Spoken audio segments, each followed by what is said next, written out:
ઓગળ જિલ્લાની માંગ વધુ પ્રબળ બની છે। દિયોદરથી વખા હનુમાન મંદિર સુધી વિશાળ રેલીનું આયોજન કરવામાં આવ્યું।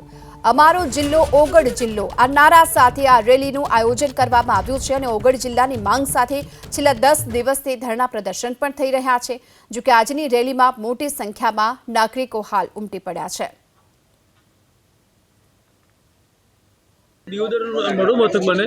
દિયોદરની ભૌગોલિક પરિસ્થિતિ તમે જોઈએ તો આજુબાજુના અલગ અલગ તાલુકાઓની ભૌગોલિક પરિસ્થિતિ પ્રમાણે દિયોદર સેન્ટ્રલમાં આવે છે। એના કારણે ભૌગોલિક પરિસ્થિતિને ધ્યાનમાં લઈએ દિયોદરની સુખ સમૃદ્ધિ અને શાંતિ દરેક સુવિધાઓ આ બધું જોઈએ તો દિયોદર અનુકૂળ છે। એટલે અમારી વર્ષોથી માગણી હતી અને સરકારે આ વાતને સ્વીકારવી જોઈએ। અમારી પણ એવી માગણી છે કે તો અમારો એનો બનાસકાંઠો હાલો તો અમને ઓગળ જિલ્લો હાલો। એક જ નારો છે કે અમારે ઓગળ જિલ્લા માટે લડીએ છીએ। કોઈ બીજો જિલ્લો પણ એનો વિરોધ નથી, પણ અમારો એક જ નારો છે કે અમારો આ સાથે અન્યાય થયો છે, અન્યાય સહન અમે હવે નહીં કરીએ। આજે નહીં તો કાલે તમારે અમારી વાત સાંભળવી પડશે, નહીં તો જલ્દો હાલદો અમે ભૂખ હડતાળ ઉપર બેસશું।